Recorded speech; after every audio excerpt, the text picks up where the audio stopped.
ब्रह्मानंदं परमसुखदं केवलं ज्ञानमूर्तिं द्वन्द्वातीतं गगनसदृशं तत्त्वमस्यादिलक्ष्यम् एकं नित्यं विमलमचलं सर्वधी साक्षिभूतं भावातीतं त्रिगुणरहितं सद्गुरुं तं नमामि। सर्वमंगलमांगल्ये शिवे सर्वार्थसाधिके शरण्ये त्र्यंबके गौरी नारायणी नमोस्तुते। वक्रतुंड महाकाय सूर्यकोटि समप्रभ निर्विघ्नं कुरु मे देव सर्वकार्येषु सर्वदा।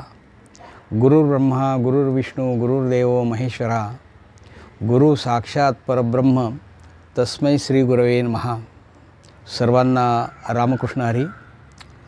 मी किसन महाराज चौधरी पसायदान यूट्यूब चॅनलवरनं गेले काही दिवस आपण ज्ञानेश्वरीतील योगचिंतन या विषयाच्या संदर्भात बोलत आहोत।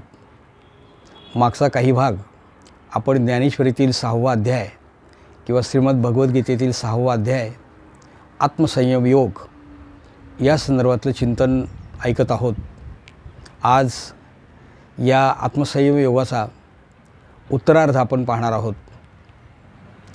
मानवी शरीर हे किती मौल्यवान आहे आणि या शरीराच्या माध्यमातून आपल्याला भगवंतापर्यंत जाता येतं आणि त्यासाठी या 6व्या अध्यायामध्ये आत्मसंयम योग सांगितला।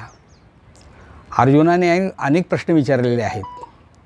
त्यात या अध्यायात विचारलेला जो प्रश्न आहे की भगवंता संन्यासी म्हणजे काय आणि योगी म्हणजे काय।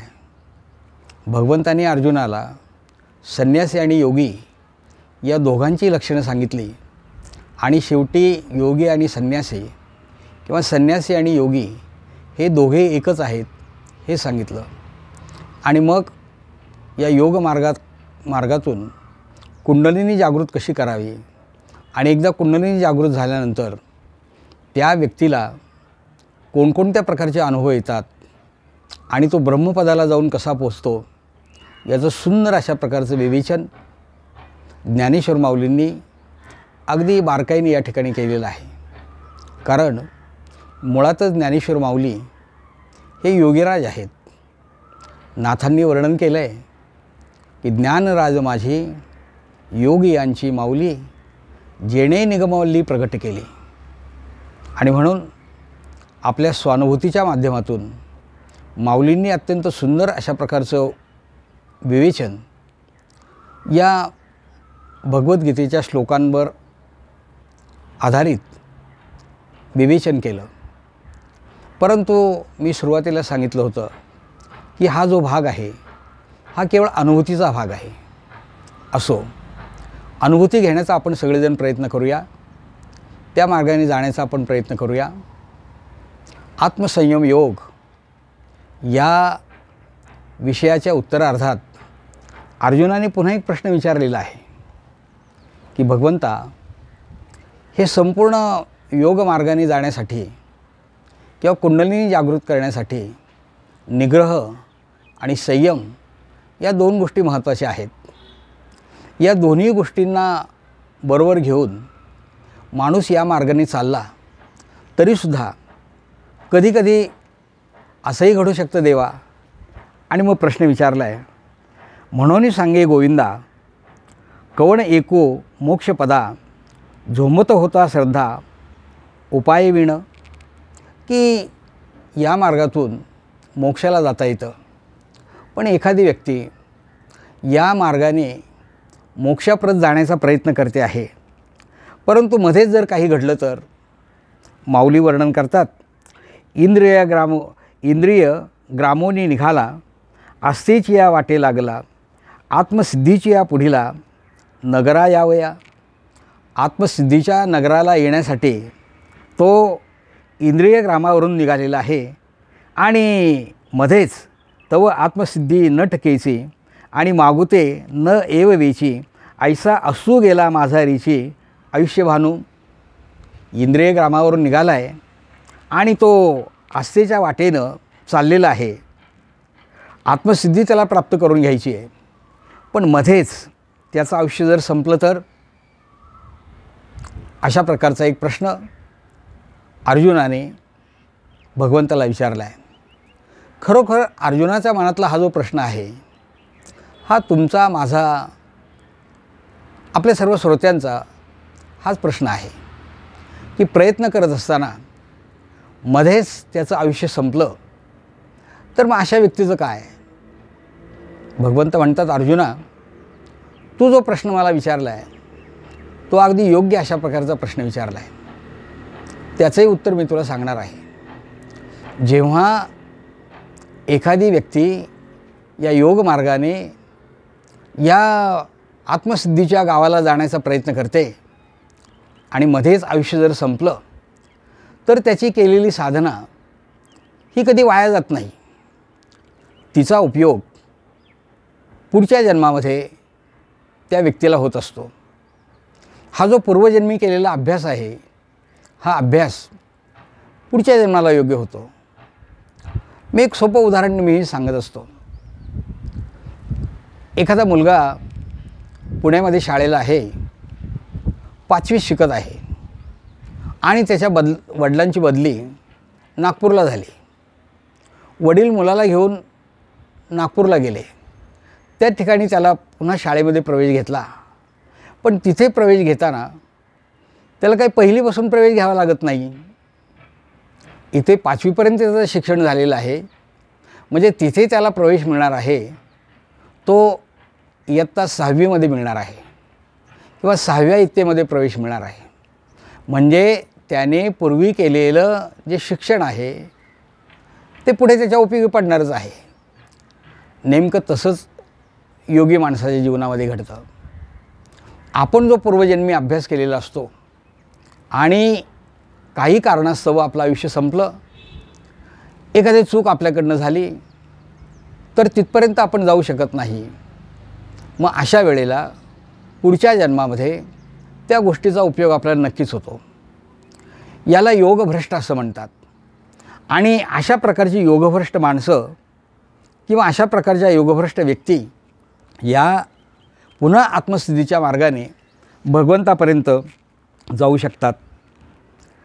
माऊली या ठिकाणी असं म्हणतात, तव कृष्ण म्हणती पार्था, जया मोक्ष सुखी असता तया मोक्षा वाचुने अन्यथा गती आहे का. म्हणजे ज्याची इच्छाच मोक्षाला जाण्याची इच्छा आहे, ज्याने साधना मोक्षासाठीच केलेली आहे, त्याची साधना कधी वाया जात नाही. आपल्या मरणाच्या समयी माणसाला जे आठवतं तशाच प्रकारचा जन्म त्याला पुढचा प्राप्त होतो. आणि मरणी जया जे आठवे तो त्या गतीशी पावे. मृत्यूसमयी त्याला जे आठवतं तशाच प्रकारची गती त्याला प्राप्त झालेली असते. आपल्या पूर्वायुष्यामध्ये त्यांनी योगसाधना केलेली असते आणि जेव्हा पुढचा जन्म त्याला प्राप्त होणार आहे तेव्हा त्याला त्या योगाचा नक्कीच उपयोग होतो. परी ऐतुले हेच एक घडे, जे माझारी विसवावे पडे, तेही परी ऐसे निसुरवाडे, जो देवा नाही. एरवी अभ्यासाचा उचलता, पाऊली जरी चालता, तरी दिवसाआधी ठाकिता सोहमसिद्धीते. योगमार्गाने चाललेला आहे, परंतु त्यांनी सोहमसिद्धी प्राप्त करून घेण्यासाठी जी काही साधना केली, जो काही अभ्यास केला, तो याही जीवनामध्ये त्याला उपयोगी पडणार आहे. परी ते तुला वेगो नभेची, म्हणून विसावा तरी ठिकाचे, पाठी मोक्षुत व तैसाची ठेविला असे. म्हणजे तशाच प्रकारची गती त्याला प्राप्त होते. जशी आपली शेवटची इच्छा असते तशाच प्रकारचा देह किंवा तशाच प्रकारचं शरीर त्याला पुढे प्राप्त होतं. मी अगदी विनोदाने सांगत असतो, एक शेठजी आहेत आणि शेवटचे घटका मोजतायत. डॉक्टरांनी सांगितलं हे काही वेळचेच आपले सोबती आहेत. मुंबईवरनं मुली भेटायला येतात. त्यांनाही माहीत असतं आपले वडील काही क्षणाचे सोबती आपल्यासाठी आहेत. मुली विचारतात, बाबा तुम्हाला काय खाण्याची इच्छा आहे? तेव्हा अगदी शेवटच्या घटका मोजतायत तरीसुद्धा शेठजी सांगतायत, मला आईस्क्रीम खाण्याची इच्छा आहे. म्हणजे शेवटी जे काही मरणसमयी ज्या काही इच्छा असतात त्याच पुढच्या जन्मी, पुढचा जन्म श्वान किंवा सुकर हाच प्राप्त होणार आहे, दुसरं काय मिळणार. म्हणून अंतकालेचे मामेव स्मरणायुक्त कलेवरम, म्हणजे अंतकाळी माणसाच्या स्मरणात जे येतं तेच त्याला पुढच्या गतीला प्राप्त घेऊन जातं. या ठिकाणी पुन्हा माऊलीने विचारले, ऐसी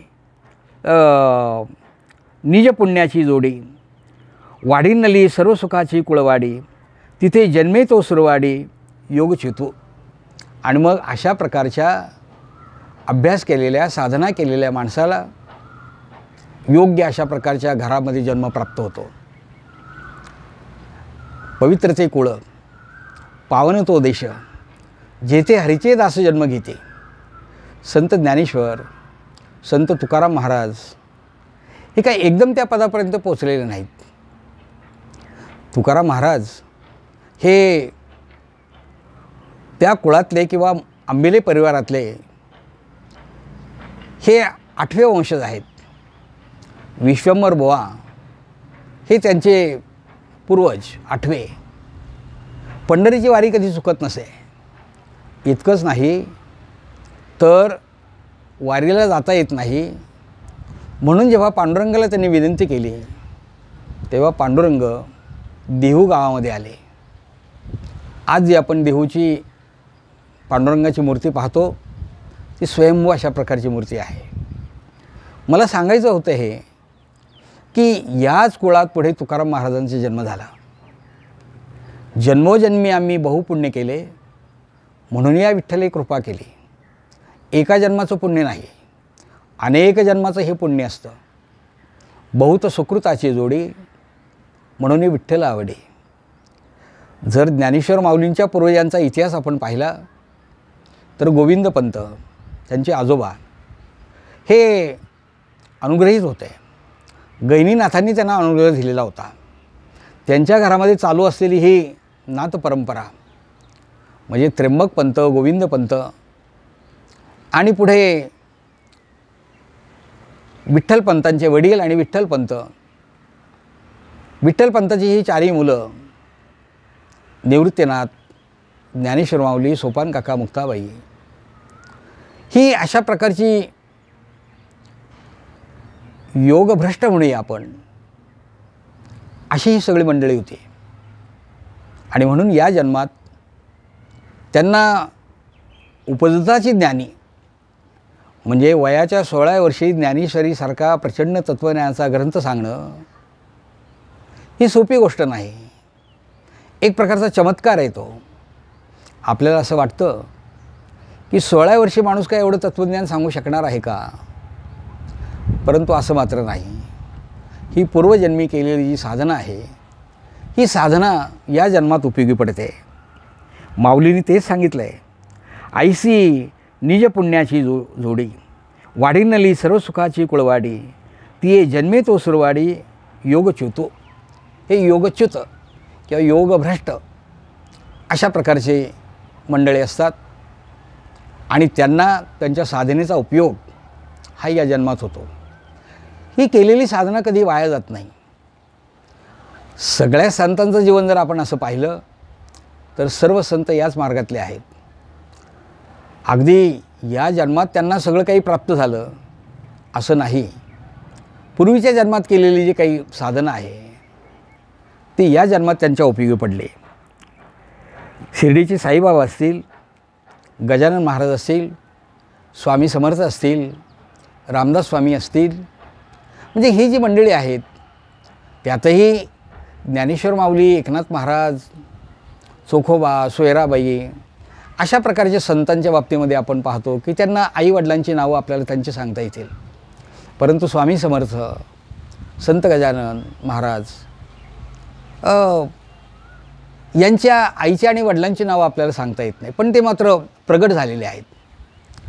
आणि म्हणून आपण असं म्हणतो गजानन महाराजांचा प्रगट दिन आपण साजरा करतो, स्वामी समर्थांचा प्रगट दिन साजरा करतो, साईबाबांचा प्रगट दिन साजरा करतो.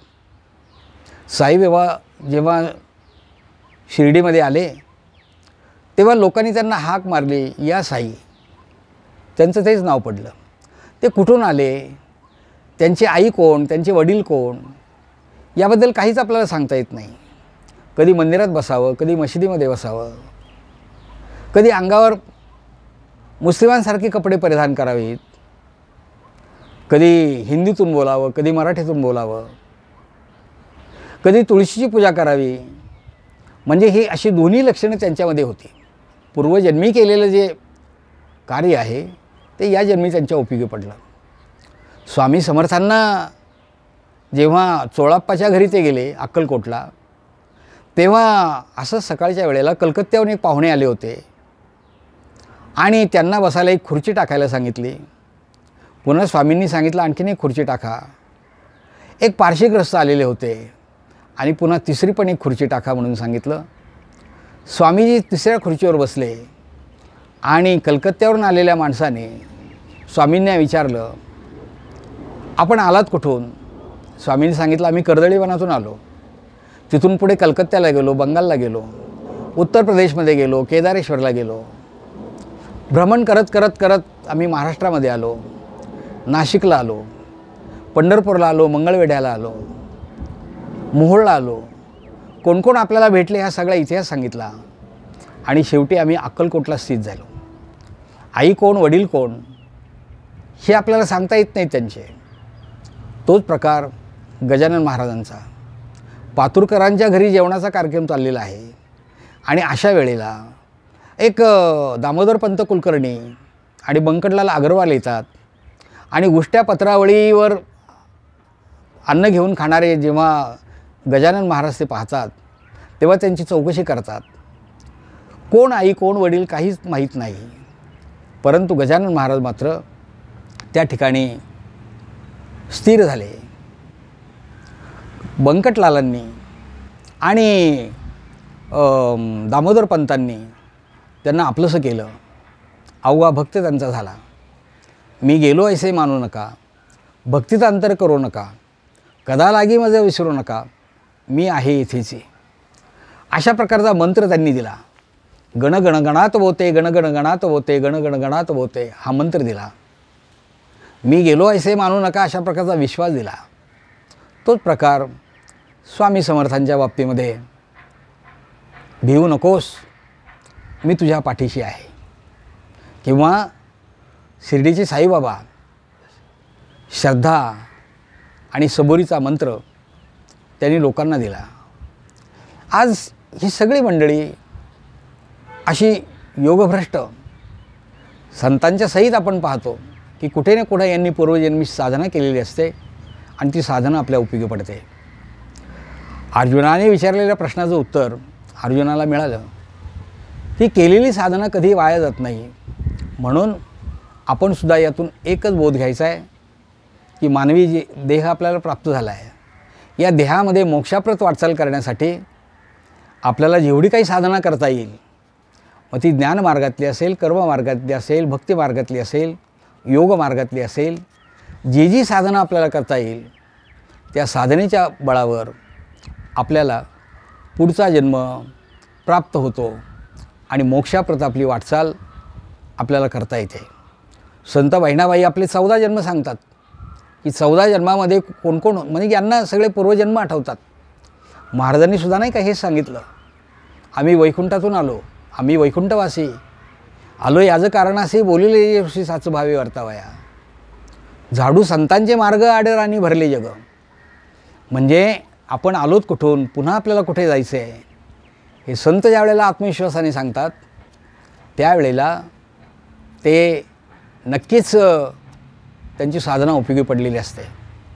म्हणून ही अशी योगभ्रष्ट संत जरी ते आज स्थूल शरीराने आपल्यामध्ये नसले तरी सूक्ष्म शरीरामध्ये नेहमीच ते आपल्याला जाणवतात आणि कुठे ना कुठे ते आपल्याला दर्शन देतात. असो, आत्मसंयम योगामध्ये एक महत्त्वाच्या विषयाचं चिंतन अर्जुनाच्या प्रश्नाच्या माध्यमातून आपल्यासमोर मांडण्याचं योग या ठिकाणी आला. आपण याच ठिकाणी थांबूया. पुढच्या वेळेला आपण 7व्या अध्यायाला सुरुवात करणार आहोत. मोठे सुंदर अशा प्रकारचे विचार आपण ऐकणार आहात. पुनश्च एकदा सर्वांना विनंती आहे की सर्वांनी हे विचार आपल्याला आवडले असतील सबस्क्राईब करा आणि ते लोकांच्यापर्यंत पोहोचवा आणि जास्तीत जास्त लोकांनी ऐकत चला, एवढीच या ठिकाणी प्रार्थना करतो. लाईक करा, सबस्क्राईब करा. पुनश्च एकदा सांगतो, रामकृष्ण हरी, रामकृष्ण हरी, रामकृष्ण हरी.